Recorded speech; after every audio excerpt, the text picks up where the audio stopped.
Welcome back to ILET's 16th NVFC 100 Tech Summit. I'm delighted to join by Golak Simli sir, Principal Advisor and Chief Technology Officer, Ministry of External Affairs, Government of India. Welcome, sir, Thank you. and thank you for taking out your time.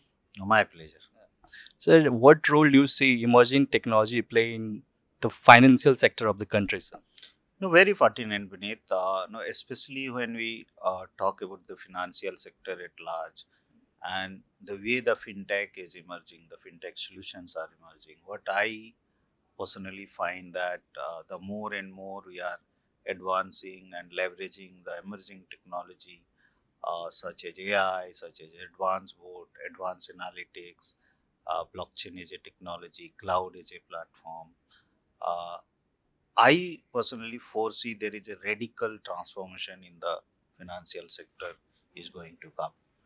Let me quote some examples so then we can connect. For an example, I can leverage power of AI and Gen AI for risk management, for fraud detection, for increasing the customer experience, for knowing your credit rating. For an example, some financial institution or a bank is kind of a, you have applied for a loan. I can know that okay, Vineet has this much of a credit score as far as his financial status is concerned, as far as his repay back capacity is concerned, as far as kind of a, the entire pattern how Vineet is doing in a financial market at large, right? Similarly, when I say I can increase the customer experience at large in the financial sectors, I can do lot of engagement with the customers by enabling AI powered bot, virtual assistants, and especially the power is assume that a villager or a farmer seeking for a such help from the financial sector or some kind of a loans and other things. I can engage that customer or that farmer the way they understand, the way they speak their own language. So I can very well enable such virtual assistant, and you can speak on your own language. I can convert it into text, understand what you want from me, and then the same way I'll return it back to you.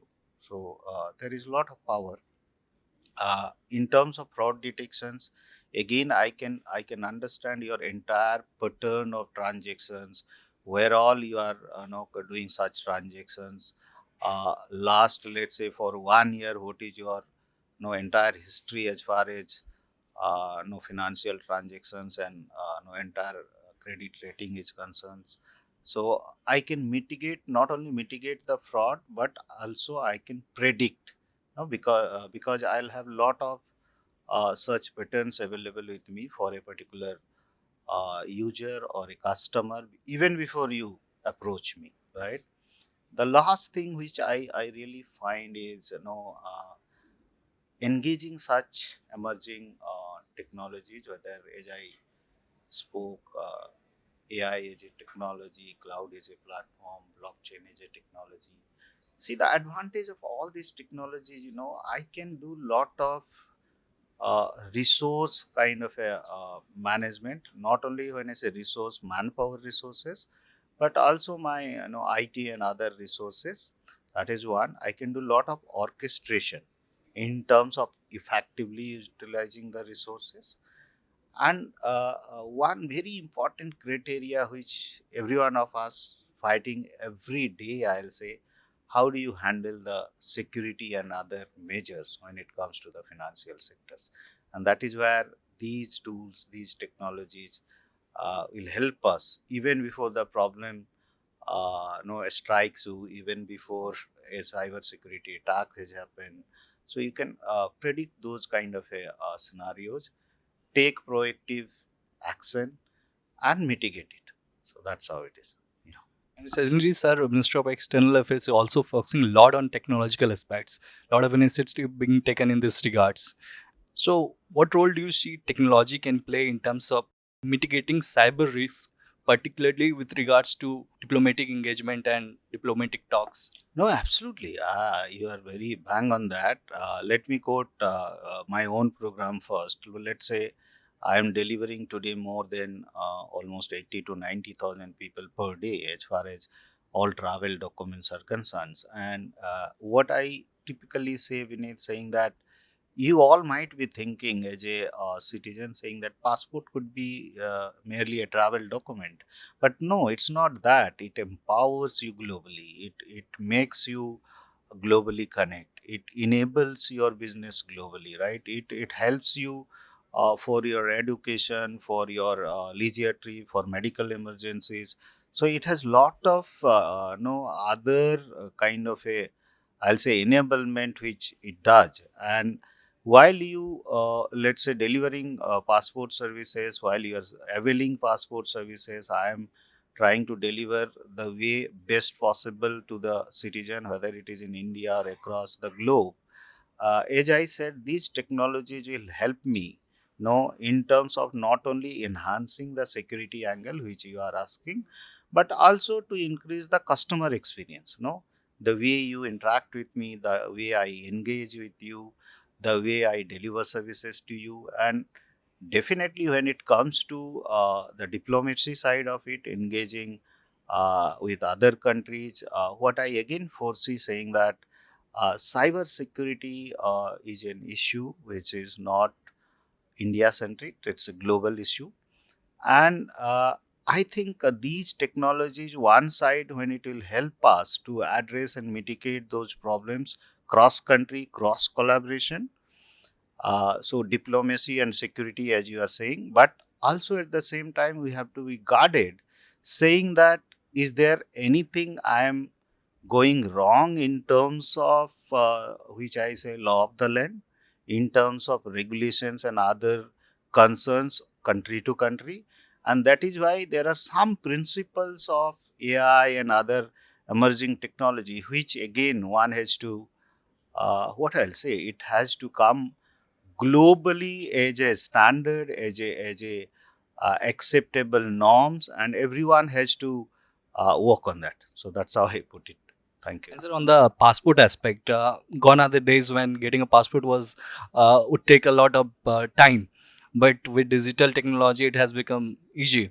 And what more are being done to improve the customer experience of availing a passport service in No, India? absolutely. I think that's where the crux is. As you rightly said, even after having achieved so much, I'll say, in terms of the entire ecosystem at large, passport issuance, delivery at large, customer experience at large, our take is one has to continuously improve, right? When I say continuously improve, as we are discussing, let's say, the more we are advancing toward technology, the more is the concerns towards, let's say, cyber security. So you have to continuously improve. Secondly, while you're dealing with the citizens at large, personally, I feel uh, the experience should be never ending. You can always think of a next level of customer experience. For an example, let's say today we send for a police verification, right? When you apply for a passport. Tomorrow there may be a day, and that day is not so far, where I can interact with various databases and I may not be even sending for a police report. No, I can do that. So, how much kind of a comfort service, how much seamless service, not calling the person twice or thrice round the office, those things can be very well no, addressed. The second concern is, no, as I said, many of the categories when we deal, for an example, reissue of a passport, right? Why should I call again? I may not call you because I have already all the data with me. The third is, as I am speaking with you, uh, when we talk about why only passport services, any of these government services, the idea is I deal with you, I must kind of address your concerns, whether it is a service delivery concerns, whether it is any product and portfolio, whether it is any government scheme. It must be closer to the people wherever you are.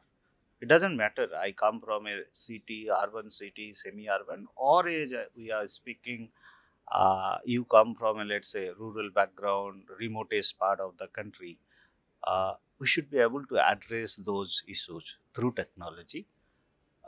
We should also be able to mitigate those kind of problems of divide, rural urban divide, literacy divide, economic conditions divide, and that should be the goal of overall, whether we talk about fintech sector or any of these sectors. Ultimate aim is to how do you bridge those gaps, bring them those section of society or citizens or masses at large to the mainstream, make them part of inclusive, uh, and empowering them to the larger cause of the nation in terms of development goal of the nation, in terms of larger public good, in terms of achieving those kind of, let's say, 1 trillion of digital economy, $5 trillion of overall economy. So those are the larger aim one should, aim for and try to work on that. So And so recently, Ministry of External Affairs has done a lot to engage with Indians living abroad. They have brought a lot of policies and initiative to make them feel more connected with India. As a key player in the Ministry of External Affairs, what more are being done to get them connected to India, avail the policies here, and make their contributions to India's journey of. that's the power of technology. That's the power of information, right? How do you make information more and more available and seamlessly available to those masses who are, let's say, living outside the country, your own people? Uh, the second is how do you approach them, connect them, communicate them, deliver those kind of requirements wherever they are, which we are doing. The third is whenever they are trying to access anything and everything from, let's say, as part of diaspora across the globe, the interfaces what you are developing, the product and solutions what you are developing, the kind of a experience what you are trying to give it to them. As I said, that should be no very seamless. That should be very kind of approachable in a manner. That should be kind of the way, because it's not necessarily entire diaspora is all like kind of a highly educated, all kind of a, let's say, highly no experience. There are diaspora who are laborer category, uh, worker category. So how do you approach them? How do you feel them understand, saying that, hey, there is a government, if need be, they take care of me.